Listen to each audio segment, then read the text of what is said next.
Hey, what's up guys? MKBHD here. Welcome back to Quarantine Content, just a little entertainment for you while we're all staying inside. I'm your host, Marques Brownlee, and you might have heard by now that Apple was selling these wheels for the Mac Pro. You remember that clip at the end of our Mac Pro review of it just kind of rolling away because there are no locks? Yeah, those wheels. Now on the surface, it's not actually clear why anyone would actually need wheels to their computer, considering your computer just sits at your desk anyway. But hey, you know what? There's nothing wrong with selling a product that very few people actually need. But they are a $400 option when you configure them alongside the new Mac Pro. And if you don't do that and you decide you want them later for some reason, you can buy them to install yourself separately for $700. $700 for these wheels. I have some thoughts. So there's a lot of reactions I could give, a lot of things I could say about these wheels, about how ridiculous they are, how stupid they are, how insulting it would be that they would even offer that. But I decided to take a step back and actually try to consider why they exist in the first place. Now, as you saw by the unboxing, I actually have the wheels, and I gotta say, having them in person, which very few people obviously do, there are some really nice wheels. Objectively, these might be the nicest computer wheels I've ever seen. Now, I don't know about you, but when I think of computer wheels, I'm thinking of like the dusty plastic, like those standard casters you see in schools. These wheels are complete and total overkill. They're entirely metal and rubber, and you can tell as soon as you pick one up, it's hefty, like there's weight to it. How much weight, you might be asking? Well, one wheel weighs more than twice an iPhone 11 Pro. So you can tell it's basically solid metal. They come with this metal dual-sided hex tool with a black rubberized sleeve around the middle for grip that just says China. There's also two nearly identical installation guides in the box for some reason, but one of them with more languages than the other. Why would they make two of these instead of just printing it all on one? I don't know. And the wheels themselves, they fully articulate 360 degrees at every joint. So the top joint rotates totally around and also says China on the top of it. And then there's two fully independent, fully articulate, super smooth rubber treads. So kind of like a car with torque vectoring, it can create an even tighter turning radius than if it was a one-sided single tire. So all that being said, are these wheels actually good to cost $700? No, of course not. Still, if this piece of metal with tiny microchips and RAM and a motherboard and batteries and cameras and software tying it all together and a screen costs $400, then the material cost is clearly not there. But, you know, sometimes you can argue the value of something is higher based on the value it delivers to the person who buys it. But still, the value of these wheels is just putting the Mac Pro on wheels with no brakes.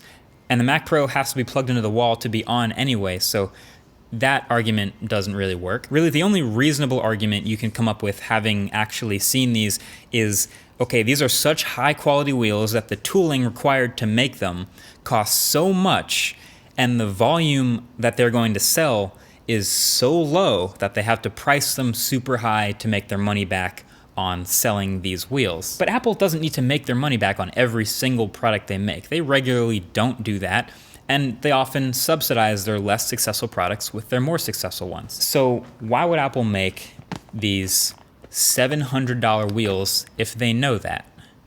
The answer, I think, to keep their shine. See, Apple loves to keep this image of a premium luxury brand. It's what allows them to charge more for a lot of stuff. But everyone knows every luxury brand's got some luxury products that, you know, are so expensive that people aren't really mad that they can't get it, but it's super easy to make fun of. We see this with brands we talk about all the time. Supreme, Gucci, Rolex, Bugatti, you know, there's a ton of them. And no matter what you think of them, you've heard of them, and you know what they stand for. Now, let's be perfectly clear. Apple is a tech company, obviously.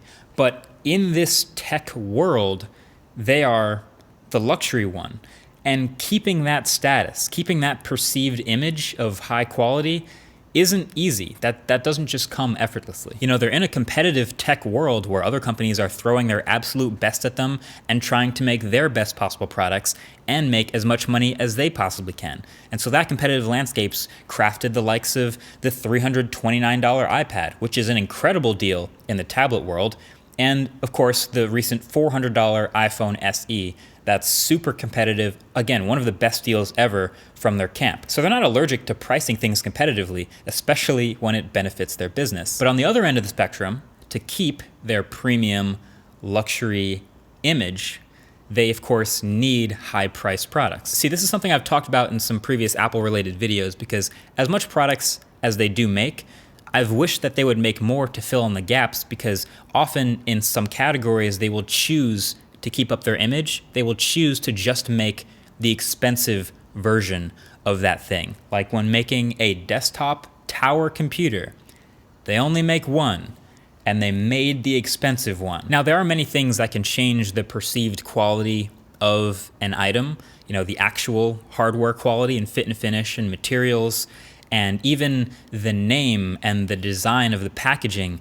But the price is also one of those things. There have been studies done, and I'll try to link one of them below, where you put two essentially identical things next to each other and price one item higher than the other. And if you ask people which they think is the better, higher quality item, they'll pick the more expensive one. People literally just assume, with no other context, that the higher priced item is better. But here's the thing, competition is brutal, especially in tech. So you can't just raise all of your prices across the board and then boom, suddenly you're a luxury company. It's not that easy. So Apple is uniquely positioned in a way where they can be competitive where it matters, but then they can also, on the other end, sacrifice some products for the memes in the name of keeping up their luxury status. And I guess, why not make something extreme while you're at it? Linus from Linus Tech Tips made a great video touching on a lot of this, which I'll link below, where he also brings up another great point. Tell me if you've heard this before. Media attention.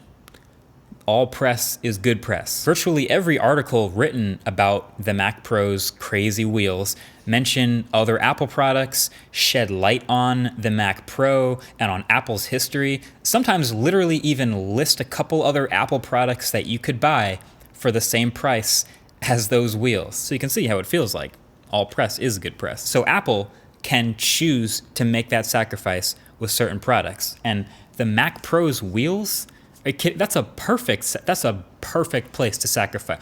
Were you gonna buy these anyway if they were $200? If these were $25, were you gonna buy the Mac Pro's wheels? No. So this is a perfect no-brainer. You know what else is a no-brainer? The $1,000 monitor stand, the $300 coffee table book, the $17,000 gold Apple Watch. So while pretty much no one in their right mind should buy any of these, it makes perfect sense that they exist. And the more you talk about and comment about their crazy $700 wheels, the more Apple kind of just gets exactly what they want. More attention. Unless it's this video. Either way, that's been it. Thanks for watching. Hope you learned something. And I guess I gotta go find something to attach these wheels to now to feel like I spent them for good reason. It's probably not gonna happen, but either way, the merch also, by the way, is also on sale. All those links that I talked about are below the like button. Check them out. Thanks again for watching. Catch you guys in the next one. Peace.